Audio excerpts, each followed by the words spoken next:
His speech is like poison, his smile like bait. This is the story of the man who turned Europe into hell.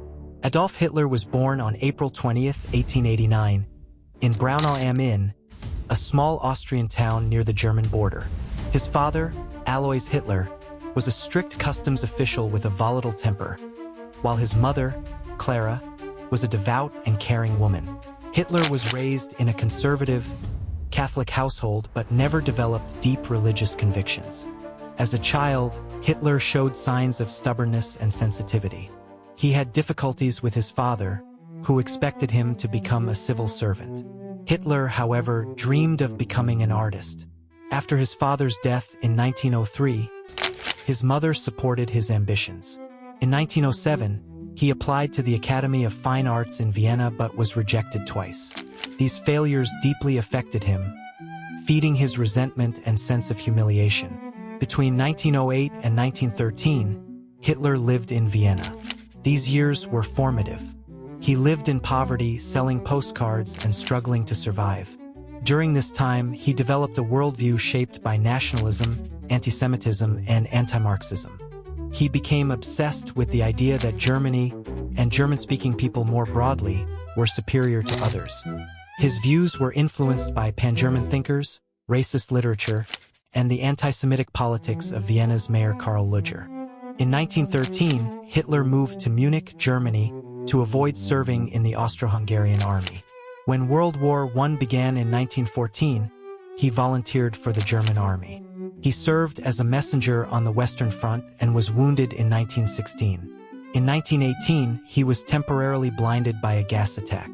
He was awarded the Iron Cross for bravery, but he never advanced beyond the rank of corporal. The end of the war in 1918 marked a turning point. Hitler was devastated by Germany's defeat and blamed Jews, Marxists, and civilian politicians for the so-called stab in the back that, in his mind, betrayed the German army. This idea was not based on facts but became a core element of Nazi ideology.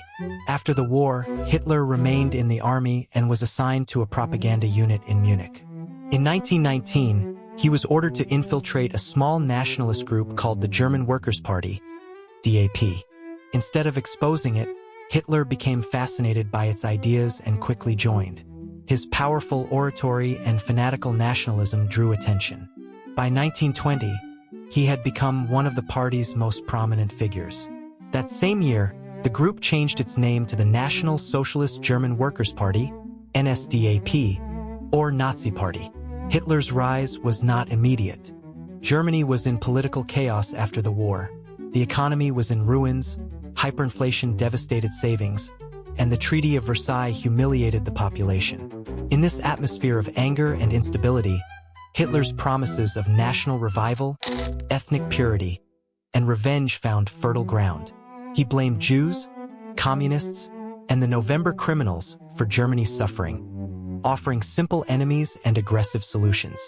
This early period laid the ideological and emotional foundation for what would become one of the most destructive regimes in history.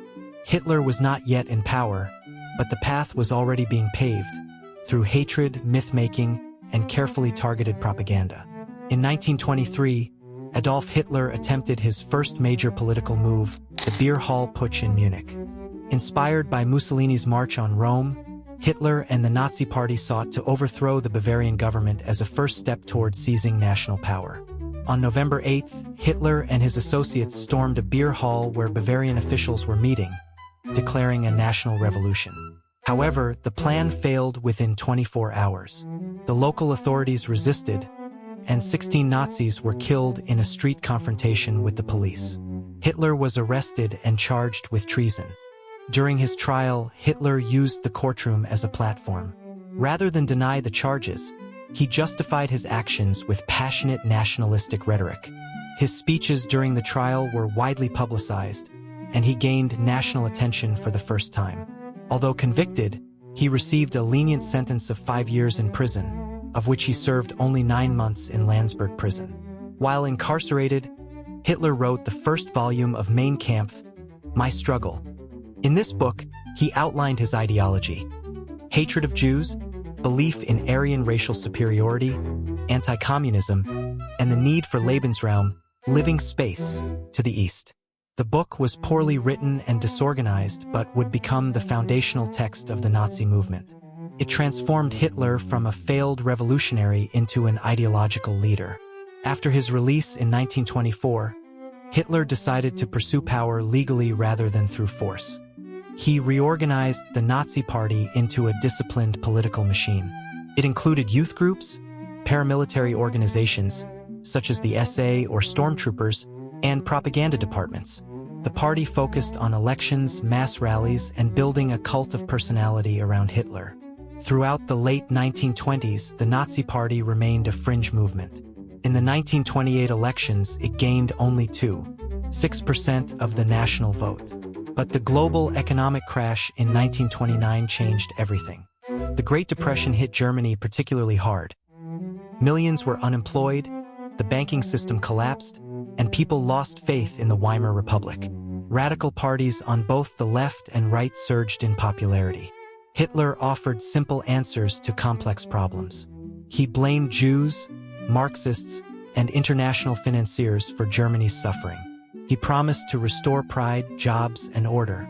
His message, delivered with fiery speeches and relentless propaganda, resonated with a desperate public. By 1930, the Nazi Party had become the second largest in the Reichstag. Hitler's rise was also enabled by conservative elites who believed they could control him. Businessmen, military officers, and aristocrats feared communism more than Nazism. They saw Hitler as a useful tool to suppress the left and stabilize the country. In 1932, Hitler ran for president against Paul von Hindenburg and lost, but with a significant share of the vote, over 13 million. That same year, the Nazis became the largest party in parliament. Despite electoral success, Hitler was still not in power. Political infighting, multiple elections, and a deadlocked Reichstag created a crisis. On January 30th, 1933, under pressure from conservative backers, President Hindenburg appointed Hitler as Chancellor of Germany. It was a fateful decision. The elites believed they had contained him. In reality, they had opened the gates to dictatorship. Within weeks, Hitler began dismantling democracy. The Reichstag fire in February 1933, likely orchestrated by the Nazis, provided a pretext to crack down on civil liberties. The Reichstag fire decree suspended key constitutional rights, allowing mass arrests of communists and political opponents. Then came the Enabling Act in March 1933, which gave Hitler dictatorial powers under the guise of legality. By mid-1933, all opposition parties were banned. Trade unions were dissolved. The Nazi Party became the only legal party in Germany.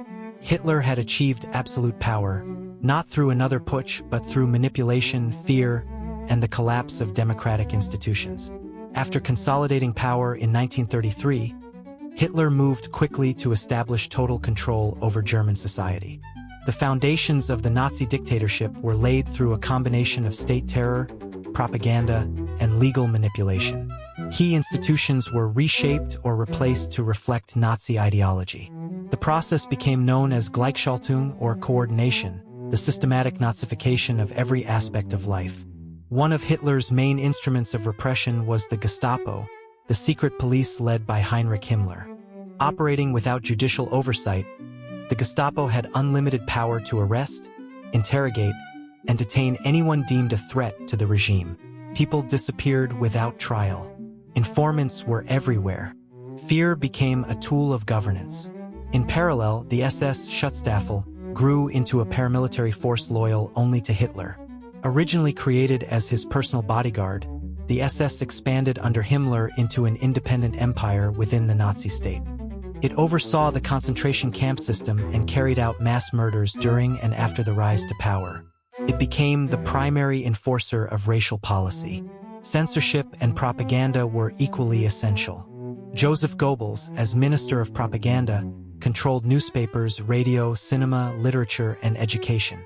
The media was used to glorify Hitler, demonize Jews, and instill fear of communism. Schools indoctrinated children with Nazi ideology. History was rewritten. Science was politicized. Art was censored unless it reflected Aryan values. Anti-Semitic policy moved from rhetoric to legislation. In 1935, the Nuremberg Laws stripped Jews of German citizenship and banned intermarriage with non-Jews. Jews were systematically excluded from public life, education, medicine, and the economy. Businesses were boycotted. Professionals lost their licenses. Physical attacks increased, culminating in Kristallnacht in 1938, a nationwide pogrom orchestrated by the Nazis in which synagogues were burned, Jewish businesses destroyed, and thousands arrested. These acts were not random. They were part of a long-term plan to isolate, dispossess, and ultimately eliminate the Jewish population. While public rhetoric spoke of removal or emigration, internal documents from the SS already referenced more radical solutions. Hitler never issued detailed written orders for genocide. Instead, he relied on the radicalization of subordinates who competed to fulfill his vague but violent goals. Alongside repression, Hitler focused on rebuilding Germany's economy and military. Public works programs such as the construction of the Autobahn reduced unemployment. Military expansion created jobs and restored national pride. Rearmament, in violation of the Treaty of Versailles, was pursued aggressively. Hitler promised peace publicly while preparing for war. Foreign policy followed a path of escalation. In 1936, German troops remilitarized the Rhineland, violating international agreements. In 1938, Hitler annexed Austria in the Anschluss without resistance.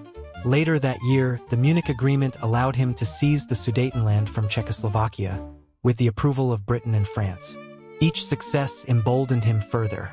Internally, Hitler's cult of personality grew. Portraits of him hung in every public building. His speeches were broadcast across the nation. Children joined Hitler Youth, swearing allegiance to the Führer.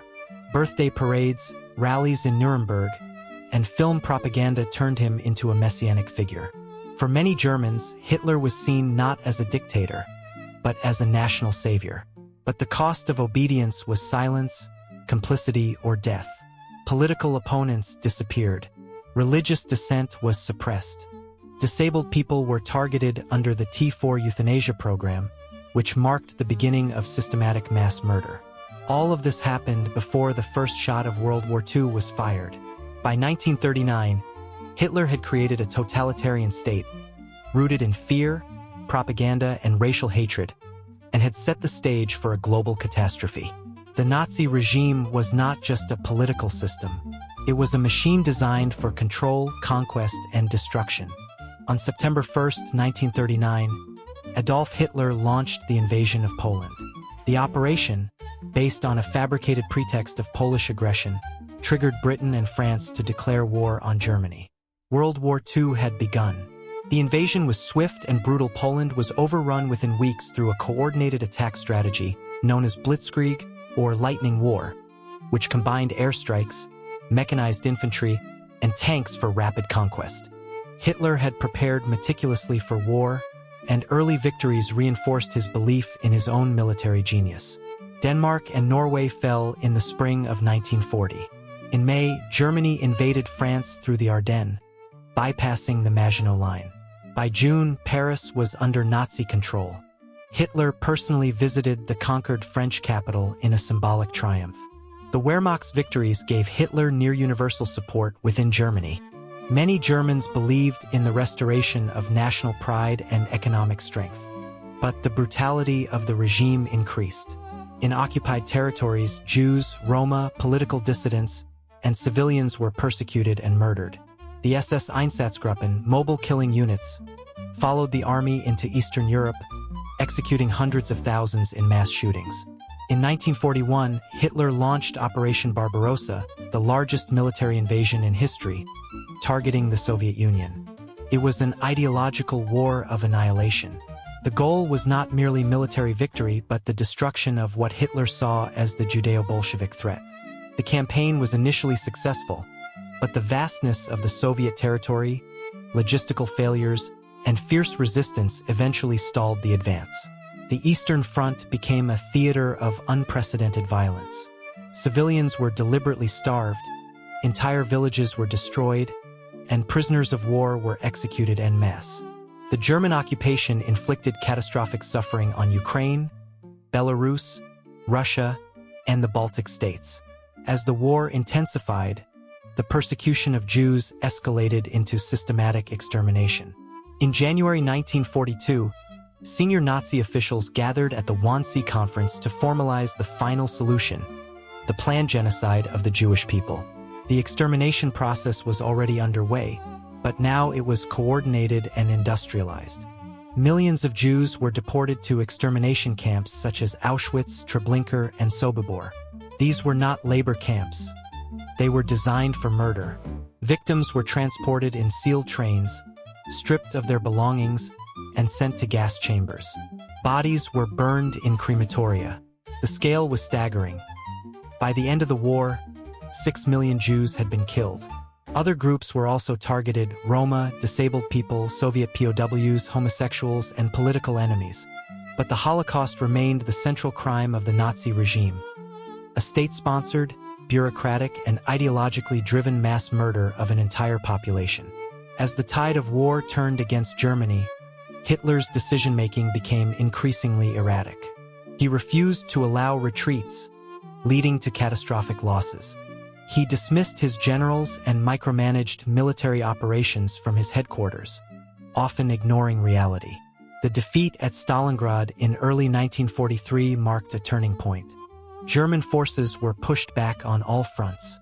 Despite mounting losses, Hitler remained convinced of ultimate victory. He placed faith in wonder weapons and loyalty tests. He purged doubters, ordered suicidal counterattacks, and tightened control over civilians through mass mobilization and forced labor. The Allied invasion of Normandy in June 1944 opened a Western front. Meanwhile, Soviet forces were advancing rapidly from the east. Germany was being squeezed from both sides. By early 1945, Allied bombers had devastated German cities, and the Red Army was closing in on Berlin. Hitler retreated into the Führerbunker beneath the Reich Chancellery. Isolated from reality, he gave increasingly delusional orders, refusing to admit defeat. As Soviet troops entered Berlin, Hitler married Eva Braun and, shortly after, committed suicide on April 30, 1945. His death did not end the war immediately, but it marked the collapse of the regime he had built. Within days, Germany surrendered unconditionally. Europe was left in ruins, and the world confronted the full extent of Nazi atrocities. After Adolf Hitler's death and Germany's unconditional surrender on May 7, 1945, the Allied powers began the long process of dismantling the Nazi regime and bringing its leaders to justice. Europe was in ruins. Tens of millions were dead, cities were destroyed, and entire populations displaced. The full scope of Nazi crimes, including the Holocaust, came to light only after the war, as Allied troops liberated concentration and extermination camps. What they found was beyond comprehension. Piles of corpses, gas chambers, mass graves, and starving survivors revealed the industrial scale of genocide. The world was confronted with evidence of systematic murder executed with bureaucratic precision. The phrase "crimes against humanity" gained new meaning. The Allies established the International Military Tribunal at Nuremberg to prosecute the highest-ranking surviving Nazi leaders. From November 1945 to October 1946, 24 defendants were tried for crimes including war crimes, crimes against humanity, and crimes against peace. 12 were sentenced to death, others to long prison terms. For the first time in history, a regime was judged not only for acts of war but for moral atrocities on a massive scale. Adolf Hitler, of course, could not be tried. He had escaped justice through suicide, but his name remained synonymous with absolute evil. The Nuremberg trials laid the foundation for modern international law, but they could not erase the psychological and cultural trauma inflicted by the Nazi regime. In the post-war years, Germany was divided into occupation zones and then into two states: the Federal Republic of Germany, West Germany, and the German Democratic Republic, East Germany. Denazification efforts were inconsistent and often politically motivated. Many former Nazis reintegrated into society. Others fled to South America and the Middle East using secret networks known as Ratlins. The memory of Hitler and the Third Reich became a central issue in German identity. West Germany eventually acknowledged its responsibility for the Holocaust and began reparations. Memorials, museums, and education programs were created to ensure that such atrocities would never be repeated. In contrast, East Germany often portrayed itself as a victim of fascism rather than a participant. In global terms, Hitler's legacy reshaped the world. The United Nations was established in part to prevent another world war.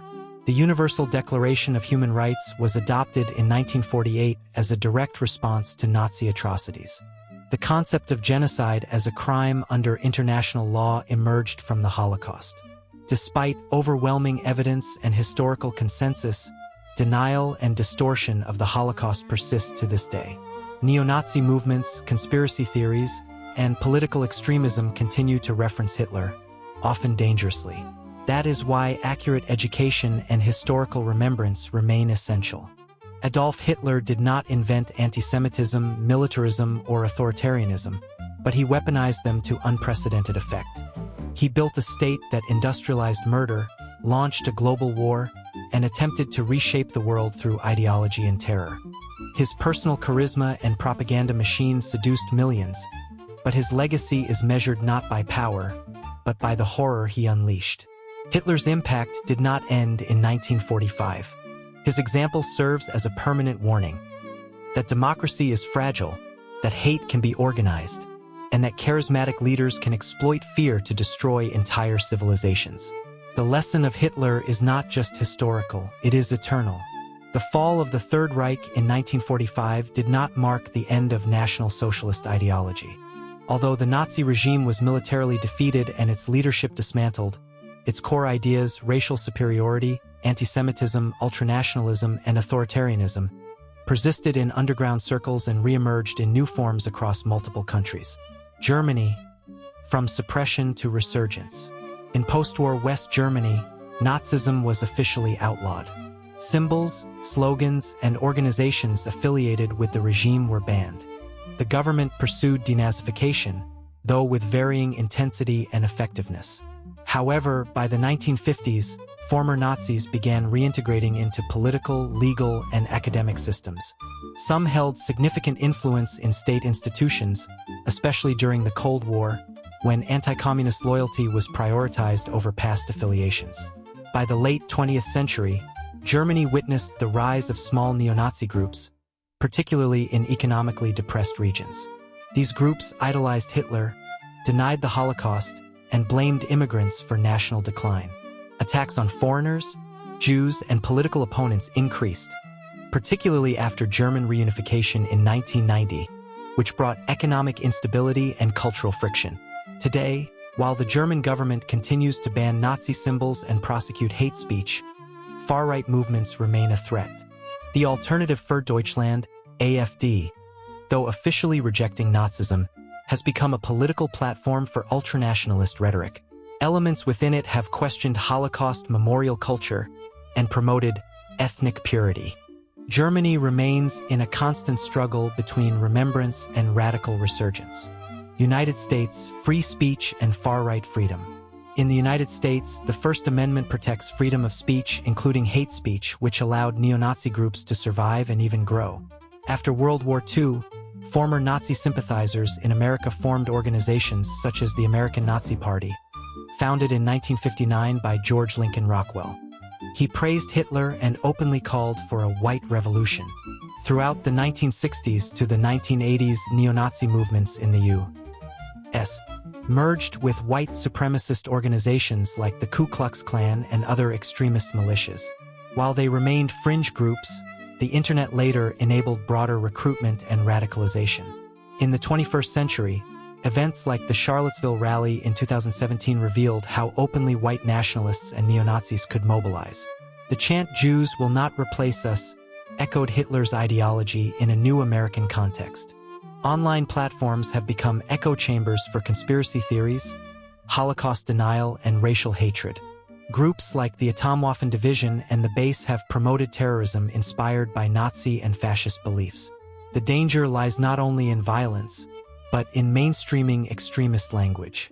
Some political figures have flirted with coded racist messages or denied the rise of far-right terrorism. This normalization enables the ideology to spread under democratic protection. Russia, rewriting history and repackaging fascism. The Soviet Union played a key role in defeating Nazi Germany and bore catastrophic losses in the process. But after its collapse, Russia experienced a complex ideological transformation. In the 1990s and 2000s, neo-Nazi groups appeared in Russian cities, ironically using swastikas and praising Hitler, despite the historical contradiction. Russian neo-Nazis targeted migrants from the Caucasus and Central Asia, Jews, and LGBTQ people. Groups such as Slavic Union openly promoted racist doctrines. Skinhead violence, including murders, rose sharply in the early 2000s. What makes the Russian case unique is the state's manipulation of both anti-fascist and fascist narratives. On one hand, the Kremlin portrays itself as the heir of Soviet anti-Nazi glory, using denazification rhetoric to justify modern aggression, as in Ukraine.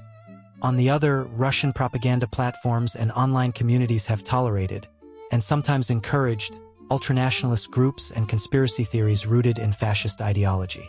This double standard blurs the line between real anti-fascism and weaponized historical distortion.